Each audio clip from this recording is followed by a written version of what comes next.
I find myself for a while on my way. The time I listen to the radio is in my 20-minute drive to work and from work. And then at lunchtime, I'll click on the radio and I'll, listen to the radio while I'm going out to get something to eat. Right? So I click on the radio, and at the time I'm going to work, there's some music and there's some talk, and I find myself on a certain radio station where there's someone online there who's telling me all the nasty things that all these evil Democrats are doing in the world, and just telling me all the horrible things that's happening, and I find myself starting to glow a little bit. Well, yeah, that's bad. Yeah. And then I go and I work for a few hours, and it's lunchtime, and I get in my truck and I flip the radio on, and I don't like that song, no, like this, and I find myself on a radio station, and there's someone once again telling me all the bad things that these stupid, evil, horrible political people are doing. And man, I start to glow a little bit more. And I found that it's addictive. It's addictive to hear somebody rant and rave about the evil that's going on somewhere else. And of course, they've got some inside scoop that only they know. And if you just wait until after the next commercial, you'll get to know what that is. And it just draws you in. And I found myself just kind of being upset about stuff. And well, yeah, what? That's not right. They ought to do something about that. And I started to glow. And after a while, the Lord just really spoke to my heart and said, what in the world are you doing? Is this edifying me? Is this strengthening you in your faith? Is this doing anything other than causing you to fret when you consider the evildoers of this world? No, it's not doing anything. And so I purposely avoid those radio stations, whether they be on the right, on the left, in the middle. It doesn't matter.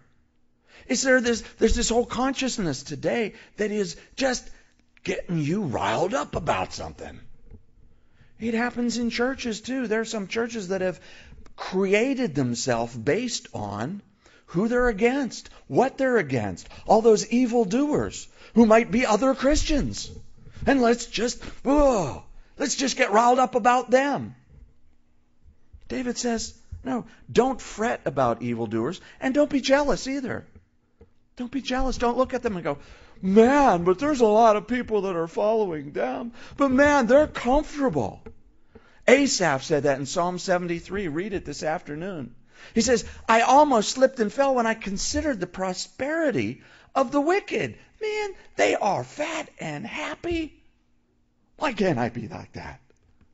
Why can't my bills be paid on time? Why can't I have a better car? Why can't I have those things? And I look, and people who are evil have all this stuff. David has something to say about that in this psalm that I love. We'll see that in a minute. So don't fret or be jealous. Now, this is not talking about accepting evil. Oh, well, it's just going to happen. No, that's not it. But having the correct reaction to it. Don't fret, don't be jealous. And now we come to three things that we're going to see in the beginning of this psalm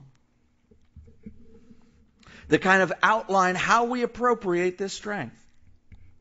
Trust in the Lord, commit your way to the Lord, and rest in the Lord. Trust, commit, and rest. That's the plan. Trust, commit, and rest. First one, trust in the Lord. And in that we have 3 Ds. Do, dwell, and delight. Do, dwell, and delight as we trust in the Lord. Look at it, verse 3. Trust in the Lord and do good. Dwell in the land and feed on his faithfulness. Delight yourself also in the Lord, and he shall give you the desires of your heart. Trust in the Lord. Trust in the Lord. Okay, how do I trust in the Lord? He tells us the 3 Ds. Do good. Don't fight fire with fire. Don't fight those who are evil with more evil. No, that makes no sense. My father used to tell me not to step down to the level of someone who is treating me wrong. Don't step down and fight them on their level, because then you become just as wrong as they are. If they are wrong in the way that they have come against you, the way they've treated you, well, I'm going to give it back to them like they've given it to me. You've just lowered yourself to their standard. And dealing with that, well, that's the only thing they'll understand. That's not true. That's not true. That's not true. Do good. Don't fight fire with fire. Don't repay evil for evil, Paul says in the book of Romans. But do good. Trust in the Lord and do good. And dwell in the land. Dwell in the land. Pastor, I think I am dwelling in the land. What does that mean? Well, Jesus describes it this way. He describes it as abiding in Him. Abiding. To dwell, the word that's used there in the Hebrew, means to make permanent residence. You see, so often in life we find ourselves trying the Lord, not trying the Lord. Okay, I'll do this, I'll do that. And the Lord says, no, abide, stay here. Don't just come here when things are bad or when you need something, or stay. Come and dwell. Abide, and the imagery that Jesus uses is that a branch can't abide in the vine, or can't live unless it abides in the vine, because that's where its source of strength comes from. And we can see that with trees and vines and so forth very easily, that, okay, the sap comes from the tree trunk. Let's get that in there. That's where the nourishment and strength is. As we abide in the Lord, as we trust in Him, we abide and we receive that strength to walk as He calls us to walk. Do good, dwell in the land, and it's in the New King James it says, feed on His faithfulness. This is actually a very difficult passage right here to translate, and if you're not reading out of the New King James, it might say a variety of things. Some of them say to dwell in the land, and so you will faithfully be blessed, or faithfully bless others. It's difficult. But I love the way the New King James has translated this in this term, whether it's an exact translation of the Hebrew here or not. The idea is very biblical, to feed on His faithfulness. Okay, dwell in the land, stay in Him, and feed on His faithfulness.